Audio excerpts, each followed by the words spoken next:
Welcome to the Phillip Wylie Show. Take a look behind the curtain of professional hacking and hear compelling discussions with guests from diverse backgrounds who share a common curiosity and passion for challenges and their job. And now, here's your host, offensive security professional, educator, mentor, and author, Phillip Wylie. Hello, and welcome to another episode. I'm very excited to have my good friend Rand0h joining today. Kind of give credit to Rand0h for me partially getting into like streaming and stuff, because whenever I was getting into streaming, he was kind enough to take a call with me one day and kind of show me the ropes on how to stream and stuff. I streamed for a while, but then kind of figured out that the podcasting thing was kind of more my speed. But thanks to him, I got some good tips on how to stream, and I still from time to time will do streams, one-offs here and there, but I appreciate the time you took to do that, and thanks for joining. Yeah, dude, absolutely. That's my jam. Like all the stuff that I've figured out over the past few years, and like over lockdown and stuff, like 2020, 2021, I was doing nothing but like doing streams about how to stream, and like step by step from, everybody thinks they have this big high bar for entry, but like you don't. You can just have a laptop and a mic and start streaming. Like you don't have to have the Shure microphones and things like that. But oh, dude, I love talking about it. I love doing it. It's my favorite, and looking good, man. My words weren't lost on you for sure. Well, thanks. Yeah, it's interesting too, because thinking back during the pandemic when you were streaming, remember the Bucks for Belize virtual conference that you ran, because Lissa, Chloe, and myself were on there because we were doing the Uncommon Journey podcast at the time. Yeah, that was fun. That was a whole thing for anybody who doesn't know. Down in Belize, they got absolutely decimated by lockdown and travel restrictions and COVID and all these things. And El Quintaro, Homosager, and a few other people go down there. Blind Hacker, I think, goes down there to do classes, and they teach. So I think it was Blind. I think it was Blind posted, or no, it was Homeless.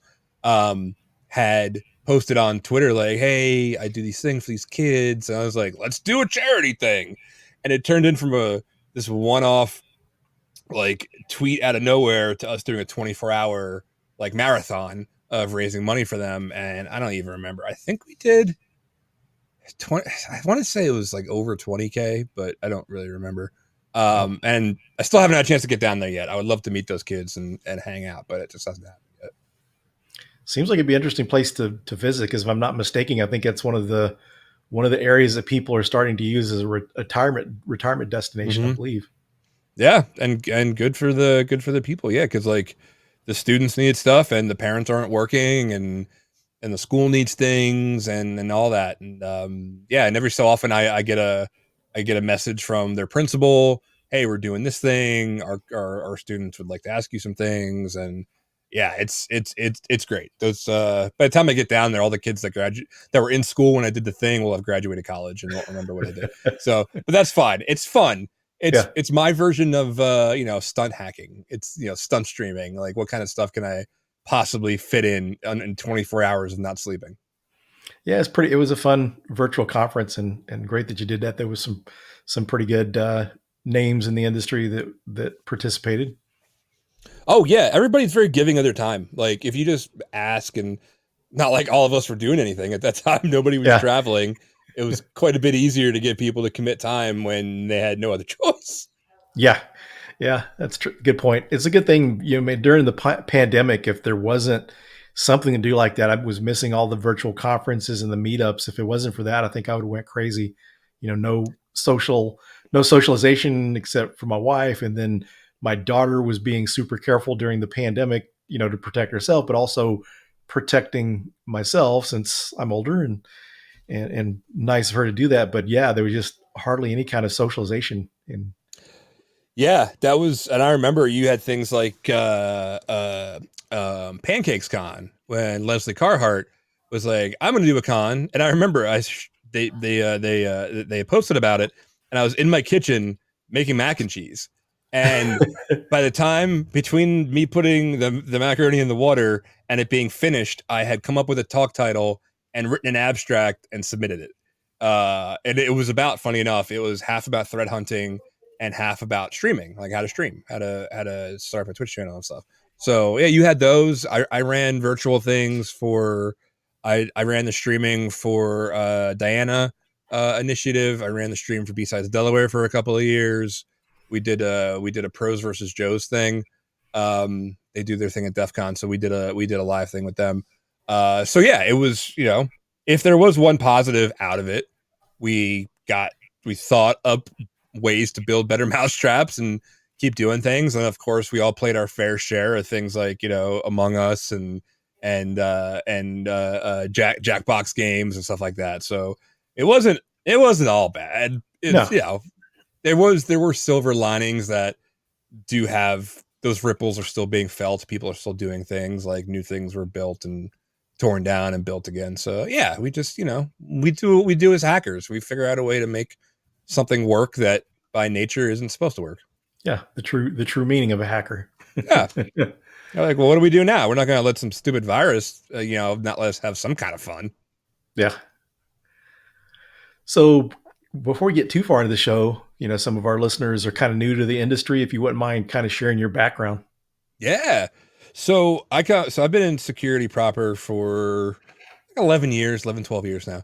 And I came from a like regular IT background. I went to some stupid school that I don't even think it exists anymore. I got a little associate degree, and I started out in IT. I was an on-site desktop technician for this law school out here in Pennsylvania.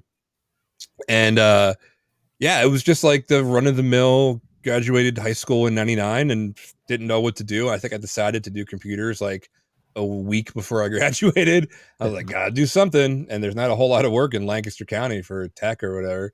So I did that. And then fast forward about 10 years, I was like, oh, this is pretty boring. Like, this is getting repetitive. And that was back when they were doing the commercials for like MCSA, make $100,000 a year or whatever, which was like complete baloney. And I'd grown up with a bunch of the kids I had grown up with got into hacking and got into security because, as we know, hackers came first, the industry came second. So once they were able to get jobs doing the stuff that they did when we were kids, they're like, hey, have you ever thought about this? And fast forward, that's what I've been doing. And I got started. My first gig was at a security operations center for the FDA. That's when I learned I would never work in government again. That turned me off right away. I was a contractor and I was like, nah, I don't think I'll be here for long. And then from SOC, I ended up working at companies like Mandiant and GE and Bank of America, stuff like that. Focused mainly on threat hunting. That's just kind of what I happened to fall into. My first gig at Mandiant was on a product team, and the product was like a threat hunting tool. And that's how I learned. I learned from the David Biancos of the world and didn't even know what threat hunting was back then. And that's just where I ended up and where I stayed. Up until pretty recently, in the past 3 years or so, I've transitioned now from that kind of technical threat hunting type background to kind of leaning into what I do best, and that's talking. So I did like the evangelist thing for a little while at like Splunk and Gigamon, and now I'm with Trimark Security. I'm a customer success manager there, and I also head up a lot of our marketing, a lot of our project management, stuff like that. So transitioning more from the technical hands-on keyboard thing. That's like, it's been a really like cool arc to do, because at a certain point I was like, I'm not going to be technical forever, which was a hard thing to let go of, by the way. Anybody that's thinking about that, if you're listening and you have been doing this stuff for a while and you're like, oh God, this is how I define myself. It's not the end of the world. If you're not happy doing it, switch, find a way to switch. And that's what I did. So I'm pretty much doing that now. I do technical stuff, in my free time. Like when I caught the bug again, setting up, different virtual machines. Somebody had posted about some kind of log ingestion, Wazoo or something. And it was like a tutorial. And I was like, well, I haven't spun up a machine in a while. So I did that. And that was kind of fun. And then I started going through John Hammond's videos and like, what else can I do with this server I stood up? And it's good to dust the cobwebs off after a while. Yeah, very cool. So I know you do a lot of volunteering and stuff, and you're a goon at Defcon. So if you could kind of discuss some of those activities that you're pretty active in. What? Yeah. Yeah, it's my favorite of all the things I've done in my lifetime. The top three would be meet my wife, have my son and be a goon at Defcon. I at a certain point, like cons are awesome. Like I love I love all kinds of conferences, but I started to kind of want to do a little more and be kind of part of the machine that ran these things and not just kind of a face in the crowd. Like nothing wrong with that. You want to have fun and go jump around and not have to be beholden to anybody. That's awesome. But so the first time I ever really got started was I went to my first DEF CON. It was DEF CON 24, and I was sold. Like this is it. This is where I was always supposed to be. This is my thing. Right. This is where I'm. This is my DEF CON is my New Year's. DEF CON is my Christmas. DEF CON is how I mark how my years go by. And after watching things like Hacker Jeopardy with Lintile and all different stuff like that, I was like, I want to do something. So I started to host a game show of my own at DEF CON called Who Sly Is It Anyway? And it's an old game that has been reappropriated and stolen 100,000 times, but we have our own little spin on it. We've been doing that for 6-7 years now at DEF CON. And then that year after that, I said, I want to do a little bit more. And other friends of mine, they were DEF CON SOC goons. And then somebody nominated me, and you get your first year to kind of get tested out. And if COVID hadn't happened, I'd be entering into my 5th year because 2 of those years now were virtual.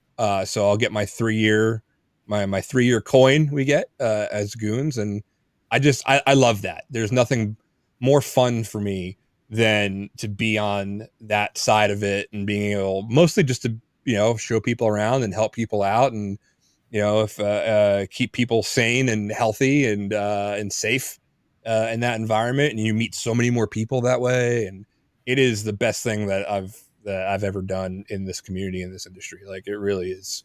I can't wait. It's like we only have a couple months left to the next one. So yeah, that's my thing. I'm very big on the whole let's see what I can do from the inside type thing. Yeah, very cool. It's one of the things too that's just like going to the DEF CON for the first time, because for so many years, I was working in consulting and security for quite a while before I went to my first DEF CON. I didn't go to my first DEF CON until 2018.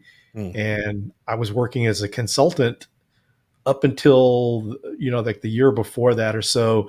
And part of the reason I wouldn't go to DEF CON was my bonuses were based on billable hours. And I'm kind of one of these numbers kind of persons. I'm, just kind of like the powerlifting thing. I want to hit this number.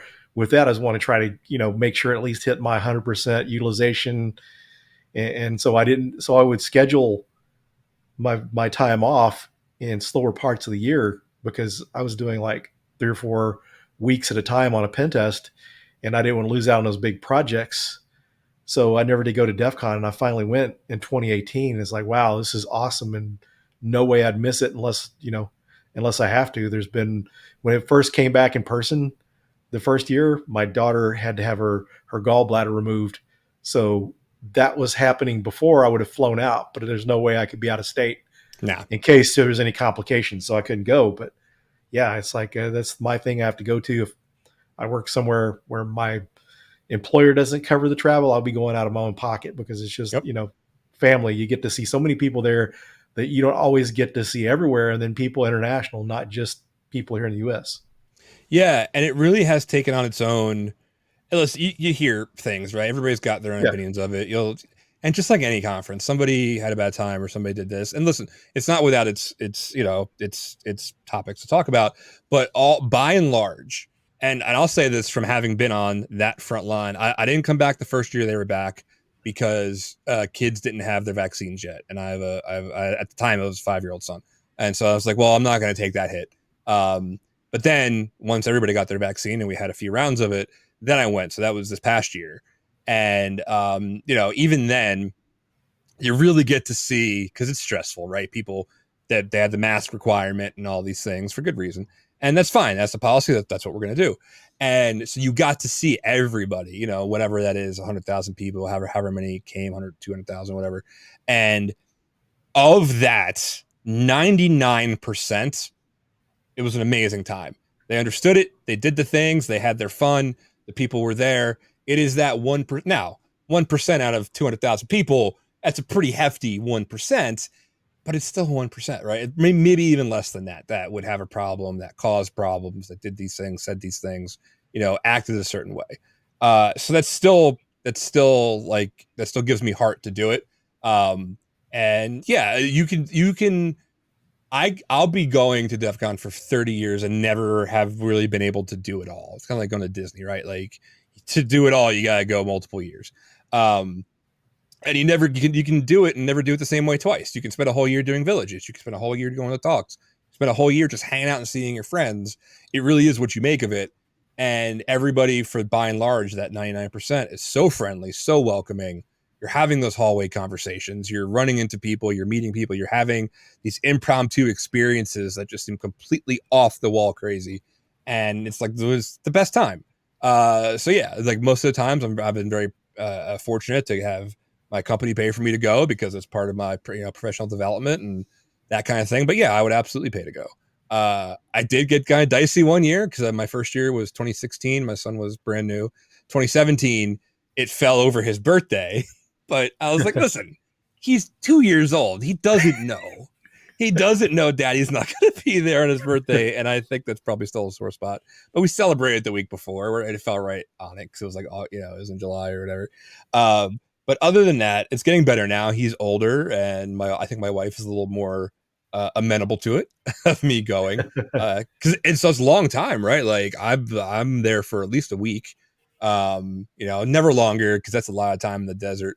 But yeah, dude, it really is just for me, it's magical, and I love nothing more than to be gooning like a line in front of track 1, track 2, whatever, and be waiting to let them in and say, whose first DEFCON is it?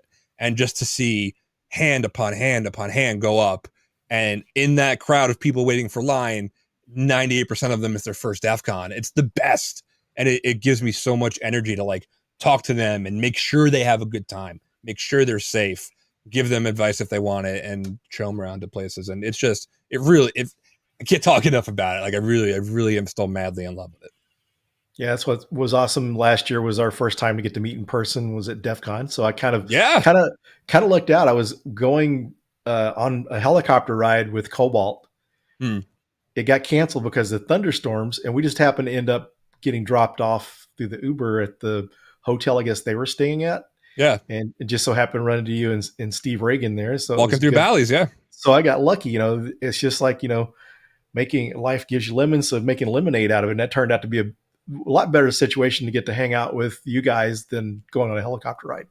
Yeah, dude, that's what I love. And I was just strolling too. Like when I first get to Vegas, one of my first things I do is, I drop all my stuff at the hotel or whatever, but then I take a stroll. My favorite is to go through, it's called something different now. It's not Bally's anymore, but Bally's for all intents and purposes, and walk through Bally's, walk through Paris, go to the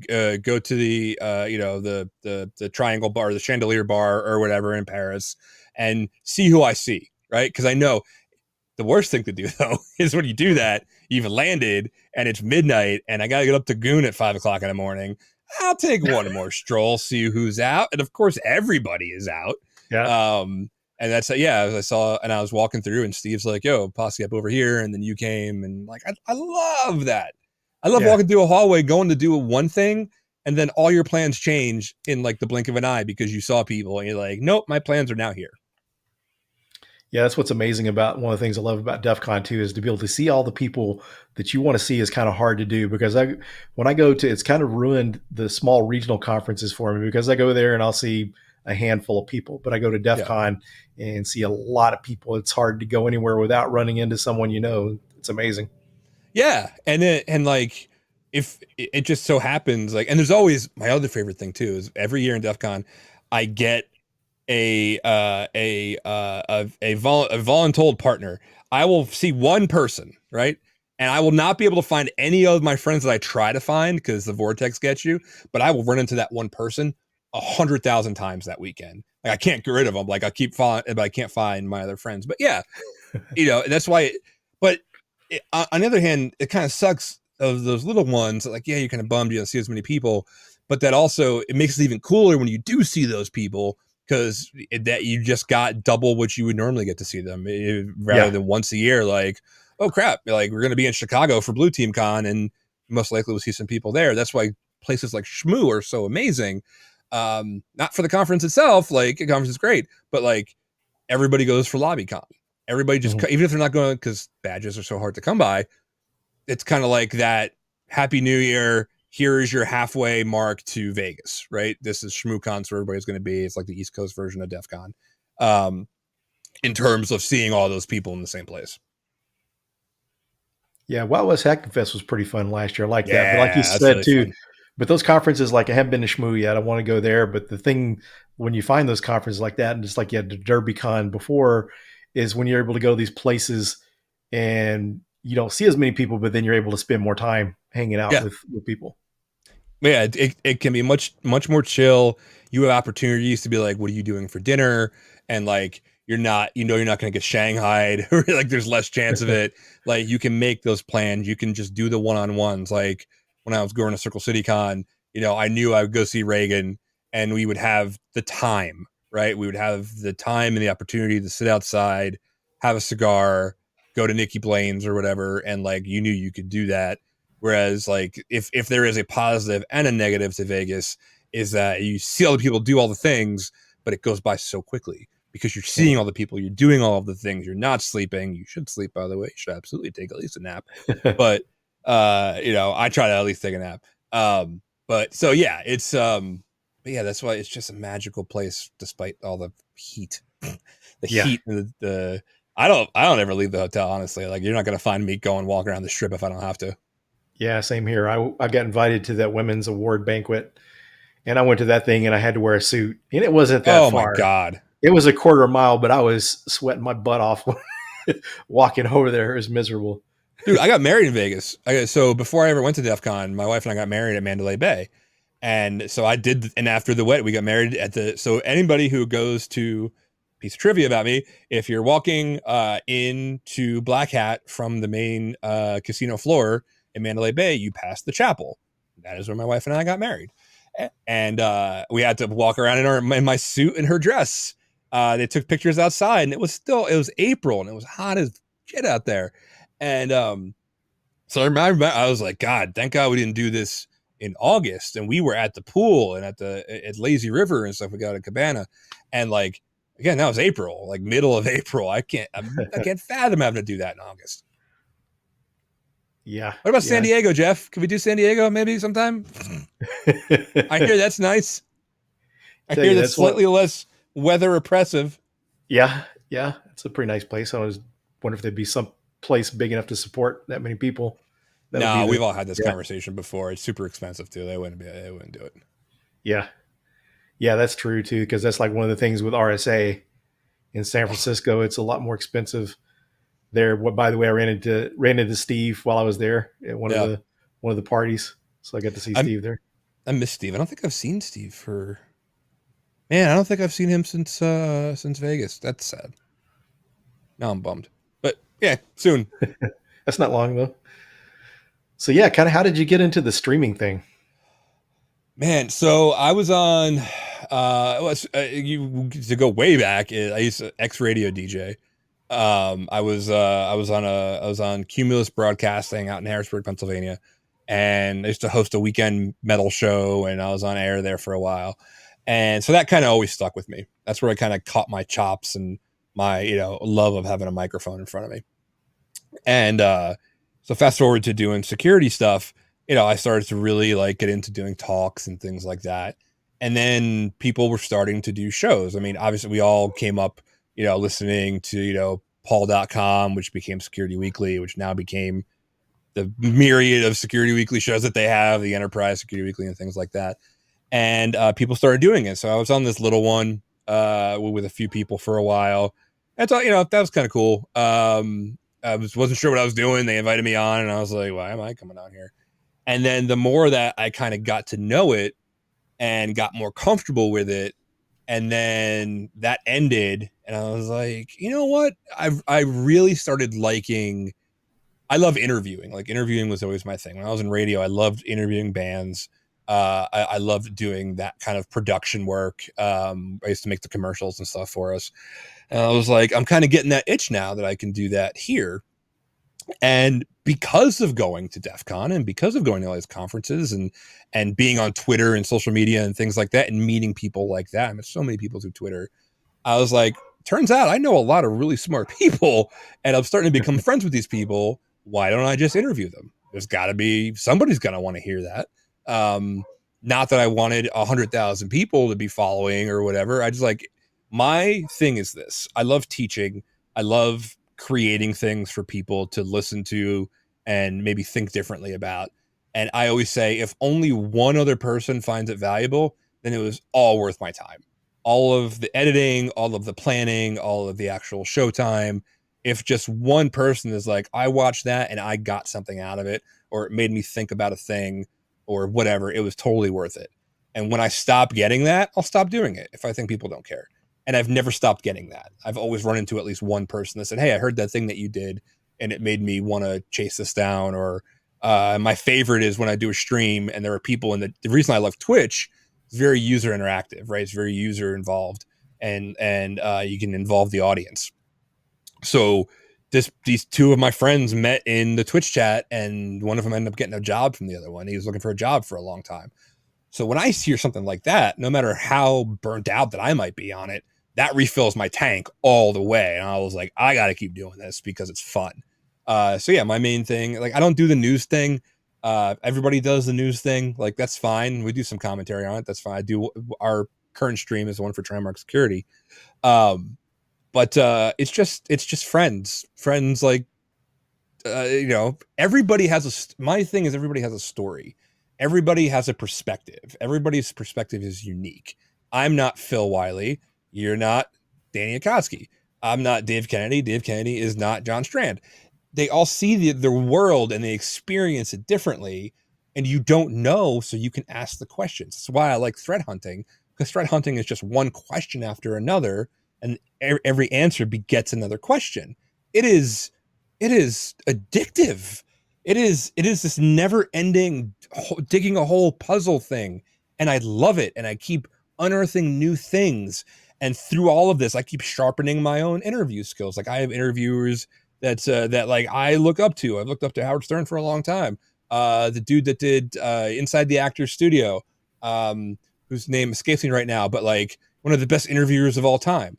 So when I hear that, like, that gets me jazzed too. I love when people have really great conversations, and yeah, it's just, and I've been shocked at the people I've been able to talk to. But then I'm not shocked because people just want to talk. They love having conversations. We were at Schmoo this year and we were broadcasting live. I set up all my gear. I brought it down with me. I drove down and just we're pulling people in to have, I just pulled in, I'd never met him before. Bill Pollock from No Starch Press. I was like, Bill, you would care if I interview you? I'd like to talk to you. And I talked to him for an hour and a half. Like, it was he was the coolest guy. So it's just, I gotta talk about that forever, man. Like, that's why I do it. That's how I got into it, from one little show. And then I realized kind of what it was scratching an itch for in me. And, I'm going to do it till it's fun. And then I did my own show for a while, and now mine's more sporadic. And I put more of my energy into the Trimark show, which is just honestly a branded version of my own show, which is fun. Yeah. Sean lets me do that. But yeah, man, that's how I just kind of happened into it because other friends of mine were doing it and invited me on, and then I figured, let me go try this for myself. Yeah, it's really kind of cool to see content creation as a whole, how it's helped people in the industry, because you've got people that have kind of broken into the industry because maybe they're doing a walkthrough on YouTube or streaming a walkthrough or Hack the Box or something on Twitch. Yeah, and that's the coolest thing, man. People, a lot of the times, it's much the same way that it holds people back from giving a talk or writing a blog about something, because they think, oh, somebody else did it before me, so why should I? Nobody's going to want to read if I do it, which is a complete fallacy. Because once again, you're experiencing this thing in a way that they're never going to be able to, because you're you and they're them. So one of the things that people love, everybody likes to tout their successes, right? Everybody, we always see everybody else's highlight reel. It's the old saying, right? You see everybody's highlight reel. But here on Twitch, and I did this, I did 24 hours of this one time of doing Hack the Box. It actually devolved into me doing makeup and eating hot peppers because I gave up. But that's still on the internet somewhere. But being able to do that and seeing the fail, people love. And it's not for a mean reason. Yeah. They don't want to see you fail. They're commiserating with you. It's a camaraderie of, oh man, they're thinking, I thought I wasn't any good, but I know what got me into that was the first time I ever saw Rob Fuller, right? Mubix. Mhm. Mubix was my introduction to people doing CTF streaming. Of course, some people have probably done it before, but it never dawned on me that this was even an idea. And I remember exactly where I was sitting. We had just bought my house, and the house I'm in now. I was sitting in my living room, just on Twitter, and I saw Mubix go, I'm live on Twitch. And he was doing it live, and he was failing in the same ways that I was failing. And Mubix, anybody who knows who he is knows, like, dude's a legend. Yeah. And like, but he's doing the same fails. He's getting just as exasperated as I do. And to compare it to him, I know nothing. So I was like, that made me feel so much better about, like, why am I worried about failing in front of people? Like, what's the worst that's going to happen? Somebody's going to call me a noob, and then the rest of the chat's going to be like, hey man, shut up, because that guy's doing a thing. Like, Yeah. that's the best. Fail. People love fail stories. They love fail stories so much more than success stories. Well, they like to see the actual human. You look at things through like an Instagram lens where everything's perfect, always success, never a cloudy day, everything's perfect.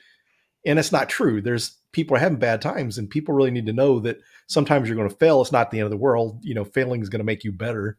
It's the only way you learn. It's literally the only. Nobody learns as effectively always succeeding.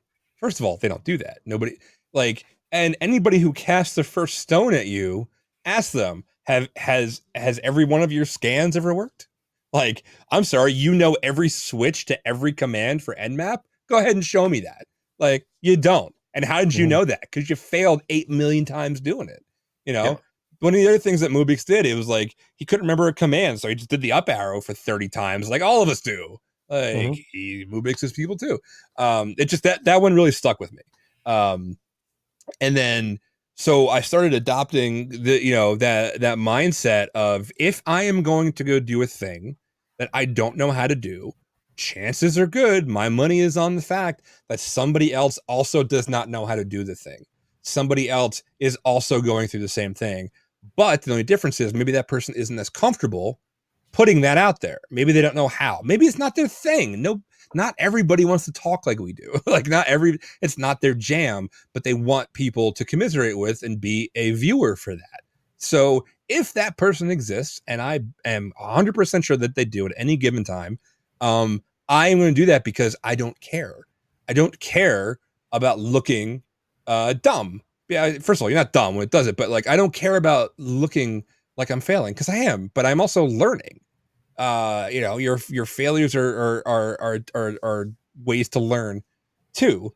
And again, that goes back to the 99.1% thing, right? Like, 99% of the people are going to be super supportive. You're going to get lulls in the chat going, bro, I did the same thing. Like, I hate that shit. And even if one person comes in and says something, like, it doesn't matter. It matters literally zero in the grand scheme of things, because you also just learned. Even if you do it, like we were talking about working out and stuff, right? Like, if you just go to the gym on that day and you're like, I don't want to do this, I don't want to be here, I'm just going to go. And if I lifted one thing for 10 reps, that is 10 more reps than I would have had. And even if I did that same thing for 7 days, that is 70 reps of something that I would have otherwise not have. You put your reps in, whether it's weightlifting or computers, you put your reps in. Everything stacks.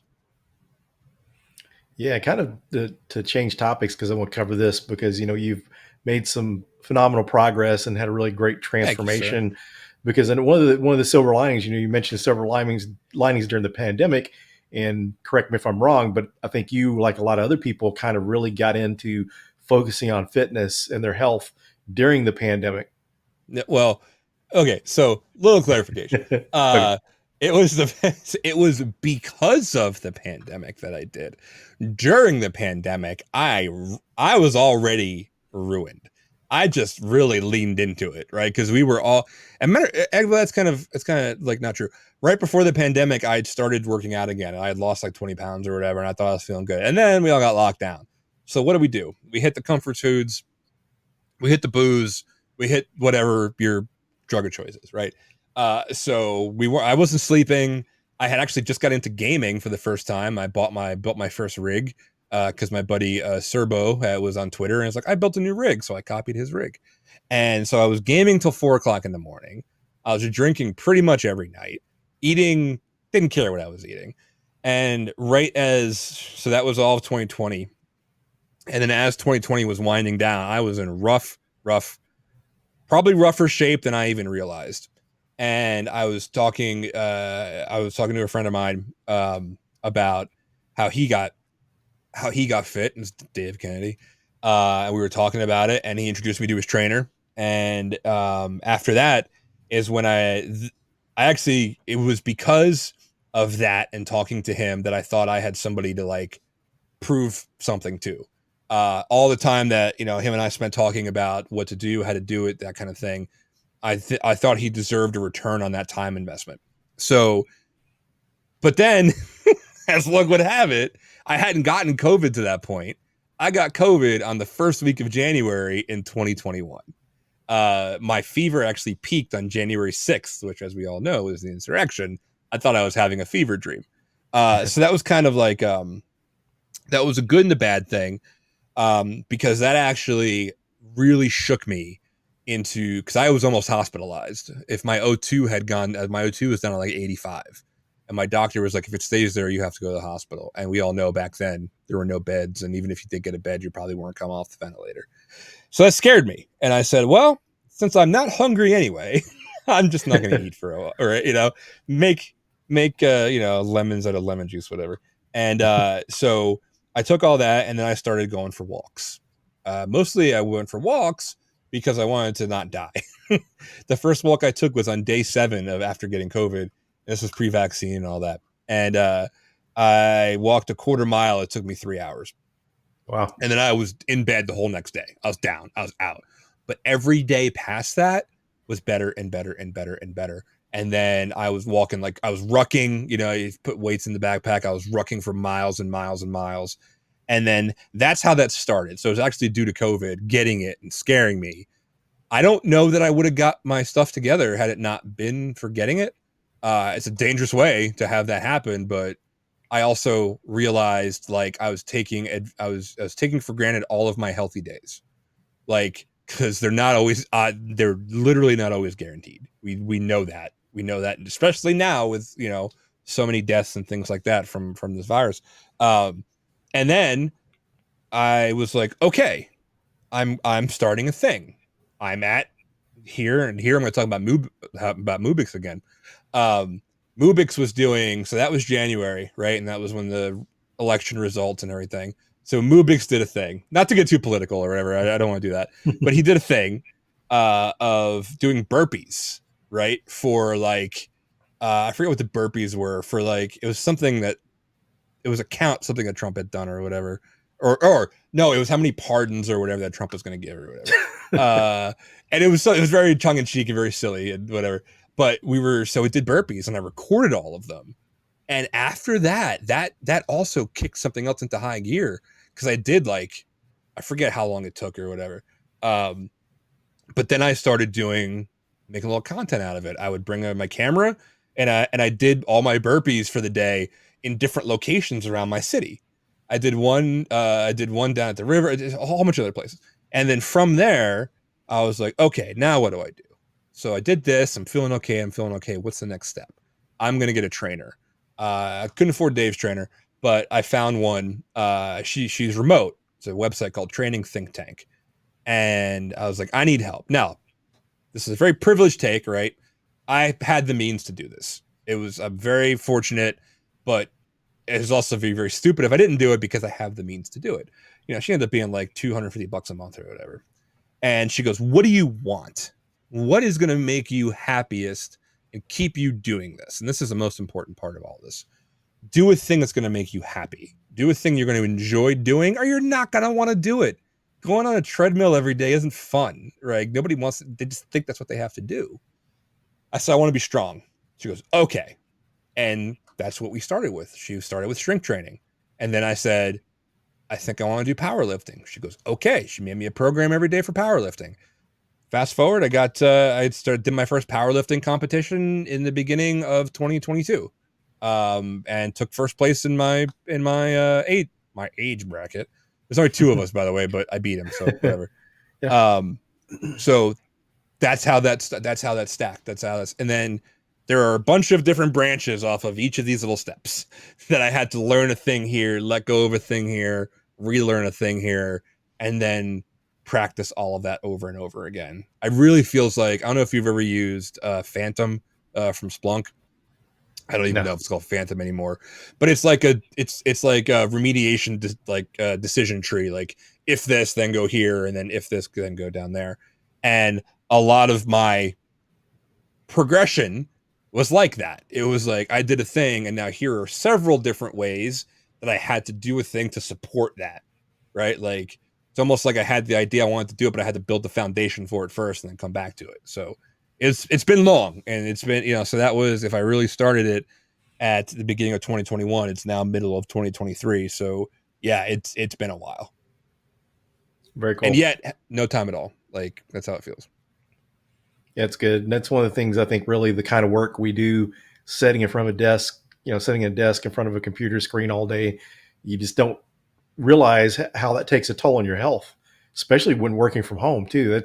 It's nice to work from home, but one of the things I can tell, because I have diabetes, and when I test my blood glucose levels and just monitor things like blood pressure, if I'm somewhere, like if I'm away for a conference for a week or week long conference, my blood glucose levels are better because I'm moving around constantly. When I'm at home, to get to the restroom, get to the kitchen is not that far. That just the basic normal activity of just moving around, your day-to-day activities, can make a difference. Yeah, and it's also very easy to get caught in a routine. Like, I lift for 2 hours at a time, sometimes 3, depending what I'm doing, and yeah, I'll go and do, but then I'll still go sit in front of my computer and have to do these things, and then I get in my routine. Like, I could stand to take an extra walk every day. I could stand, like, I bought a bike a year ago and never used it. I just started using it again because of all this. I could stand to do that extra stuff because I'm in a routine, and I think I'm doing well because I've seen results, but I could be doing better. And I just have to remember that. And I have to remember, like, the second that I lose pace, and the second that I get comfortable, and the second that I think I did it, because there is no it, like, there's no finish line. You know what the finish line is? It's when you're dead. That's like, when you die, that's your finish line. Other than that, it's a constant progression with little bouts of regression, because that's natural too. But as long as you put that effort in, and you, at least, the biggest thing is routine, right? Like, now, it's not that I do want to go to the gym, but that's not my main motivation. It's that I've done it for so long, I feel weird not doing it. I am compelled to go. If I didn't go for long enough, that would change, and then I'd be back to where I was. So why don't I keep that ball rolling versus the sheer amount of effort it would take to stop it? It takes more effort for me to stop than it does to keep going. Yeah, an interesting thing about that too is, bad habits get us in the bad shape that we get into. So replacing those with better habits, help us get in better shape. And I'm kind of the same way. Once you kind of get used to doing that, it's kind of a habit and easy to do. I mean, because just like building that bad habits of not doing anything, eating bad all the time, you build habits the healthy way.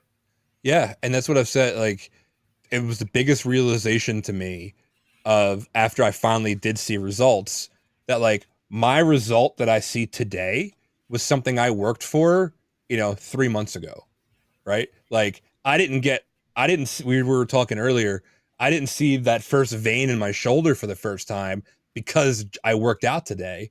I saw it because I put in a huge 12-week shoulder cycle 2 months ago. And now look at, like, so it's kind of that, changing that mindset from that immediate gratification of doing whatever you want, whenever you want, to a long-term investment strategy, right? Of, like, what are my returns later? I'm going to be tired now. I'm going to do this. I'm going to do that. Whatever. But what's it going to be like later?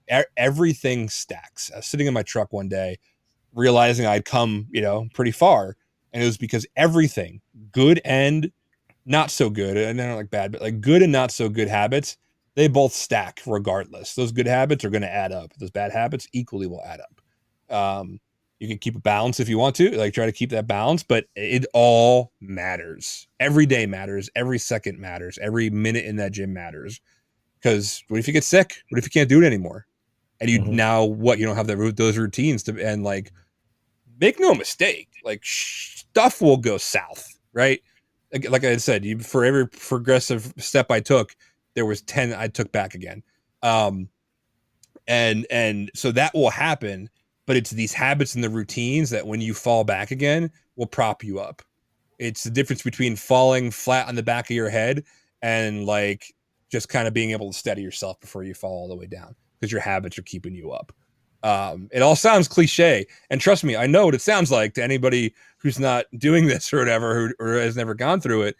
But I'm the biggest procrastinator, and I am the biggest king of self-sabotage and poor impulse control. I am that guy. I'm 100% that guy.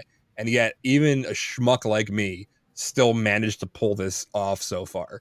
And I say so far because I can't stop, can't let it out of my sight, because if I do, it's going to get bad again. So yeah, man, it all stacks, all of it.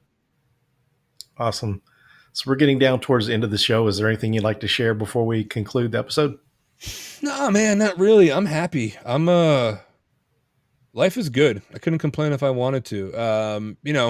I always, I guess if it was anything, it's if anybody took anything away from this, is that you just have to start the thing that you want to do.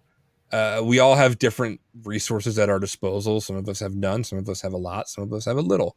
But take what you have and go and do that thing. Like maybe it's not working out. Maybe it is streaming. Maybe it's something different.